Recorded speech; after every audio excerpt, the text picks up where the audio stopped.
اعوذ باللہ من الشیطان الرجیم بسم اللہ الرحمن الرحیم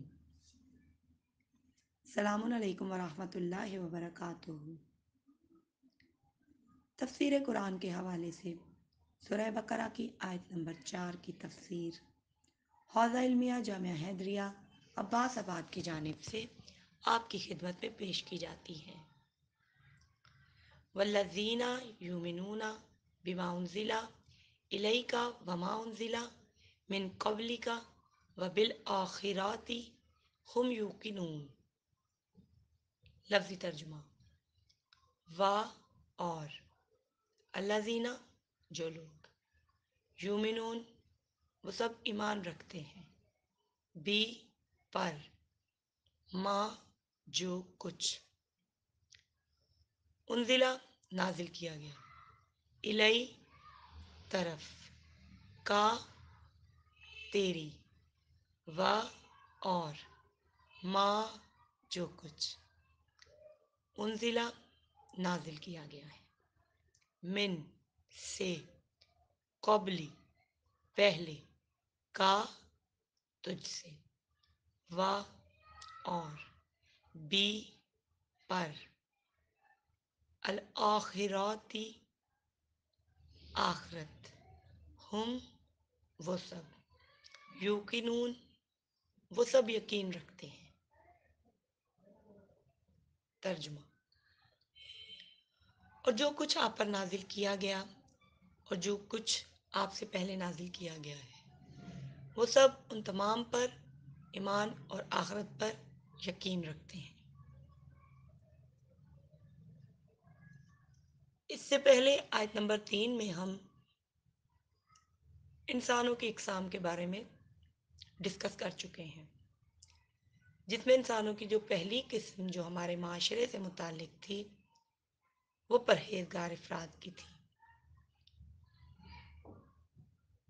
اس وقت ہم پرہیزگار افراد کی چوتھی صفت بیان کرتے ہیں اس آیت کی روح سے کہ وہ خدا کی طرف سے نازل ہونے والی ہر چیز وحی معجزہ وغیرہ پر ایمان رکھتے ہیں، چاہے وہ ہمارے پیغمبر صلی اللہ علیہ وآلہ وسلم پر نازل ہوئی ہے یا اس سے پہلے پیغمبروں پر نازل ہوئی ہے۔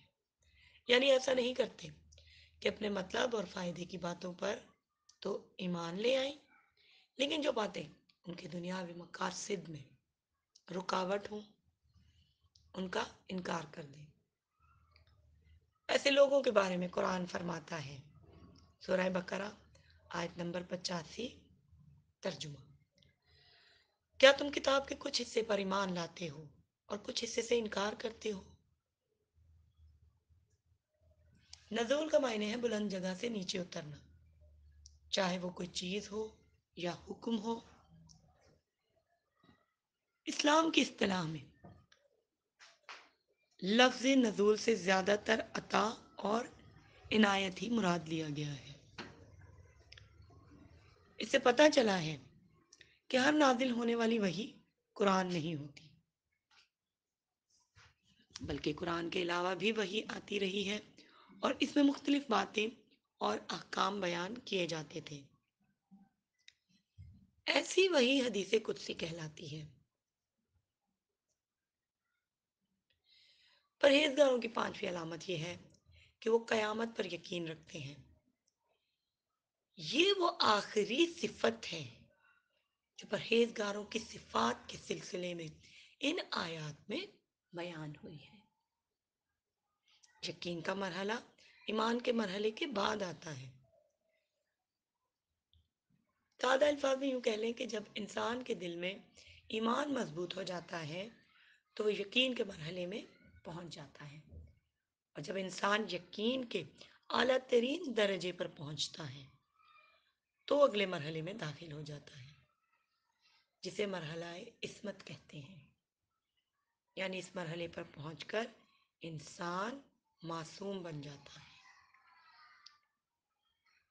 انسان کا کمال یہ نہیں ہے کہ خدا اسے معصوم بنا کر بھیج دے، بلکہ انسان کا کمال یہ ہے کہ وہ دنیا میں آ کر معصومیت کے درجے پر پہنچ جائے اور پھر خدا کو یہ کہنا پڑے انما یرید اللہ لیذہب عنکم الرجس اہل البیت ویطہرکم تطہیرا، سورہ احزاب آیت نمبر 33۔ خدا تو یہی چاہتا ہے کہ نجاست اور گناہ تم اہل بیت سے دور رکھے اور تمہیں ہر طرح سے پاک و پاکیزہ رکھے۔ امیر المومنین علی علیہ السلام فرماتے ہیں، شرح نہج البلاغہ ابن ابی الحدید جلد نمبر 7 باب 113 صفحہ 253،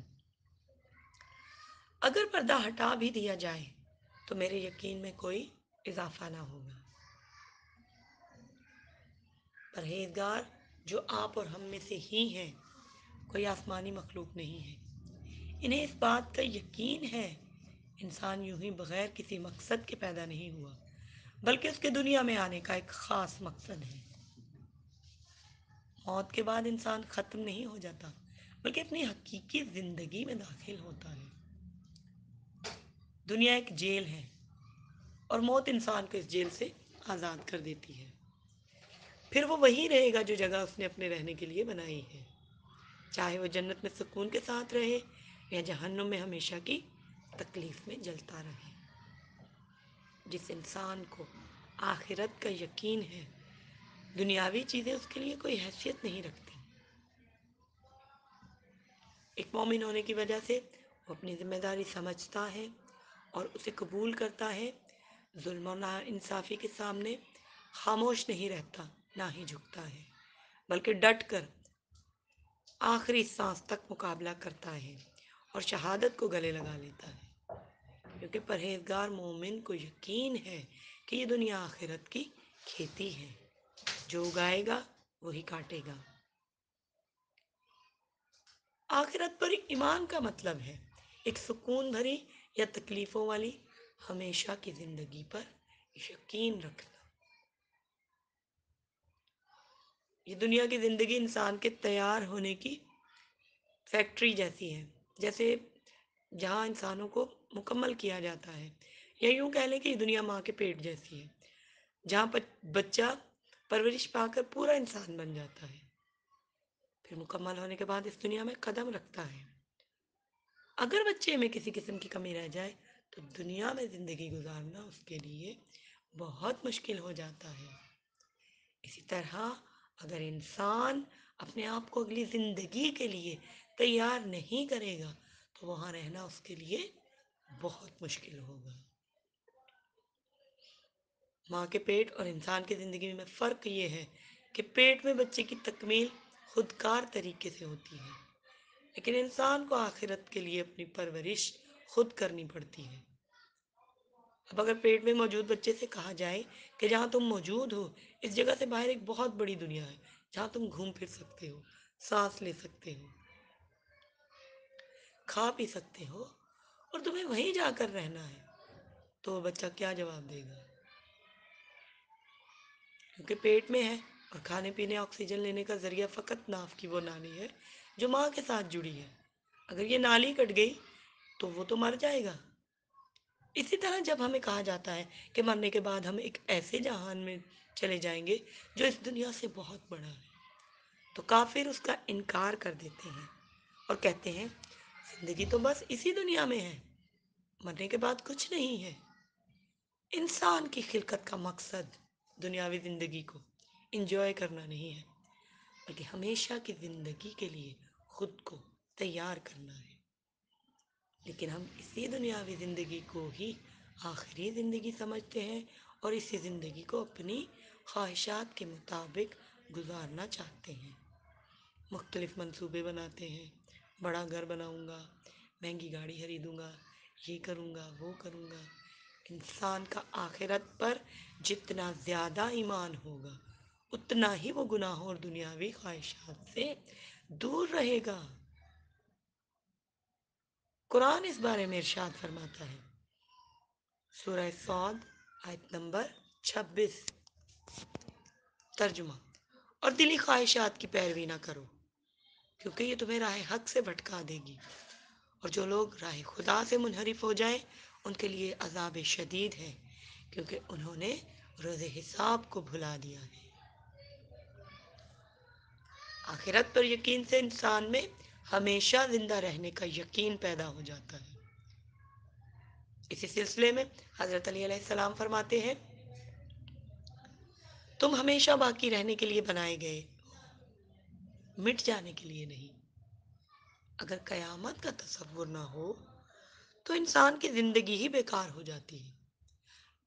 یعنی اکثر انسان جو غریب ہیں بلا وجہ ہی دکھ، تکلیف اور بھوک و پیاس برداشت کرتے ہوئے دنیا سے چلے جاتے ہیں اور مٹی میں مل کر ختم ہو جاتے ہیں۔ گویا وہ دنیا کے ہاتھوں ایک کھلونا تھے، جب تک چاہا انسان کو چلاتی رہی اور جب چاہا توڑ دیا۔ یوں انسان ایک بے مقصد زندگی جیتا ہے، جبکہ ایسا نہیں ہے، بلکہ یہ دنیا ایک عارضی جگہ ہے جہاں پر انسانوں کے اگلی زندگی کا انتظام کرنا ہے۔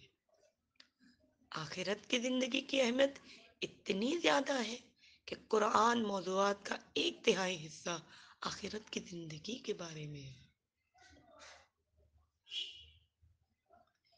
یہاں یہ بھی پتہ چلتا ہے کہ حساب و کتاب کے دن کو بھول جانا مختلف اقسام کے گناہوں اور ظلم کی بنیاد ہے۔ یہاں ایک ادبی نکتہ بھی بیان کرتے چلے کہ ان آیات میں پرہیزگاروں کی تمام صفات کے لیے فعل مضارع کا صیغہ استعمال ہوا ہے، اور فعل مضارع زمانہ حال اور استقبال کے معنی میں آتا ہے، اور اس سے مراد ایسی چیز ہوتی ہے جو ایک تسلسل کے ساتھ ہمیشہ ہوتی رہتی ہے۔ اس سے پتہ چلا کہ حقیقی متقی وہ ہے جو ان چیزوں پر ہمیشہ قائم رہتا ہے اور زندگی کے اتار چڑھاؤ سے وہ تبدیل نہیں ہوتا۔ دعا کرتے ہیں کہ پروردگار عالم ہمیں حقیقی معنوں میں تعلیمات قرآن کو سمجھ کر ان پر عمل کرنے کی توفیق عطا فرمائے۔ الہی آمین۔ السلام علیکم ورحمۃ اللہ وبرکاتہ۔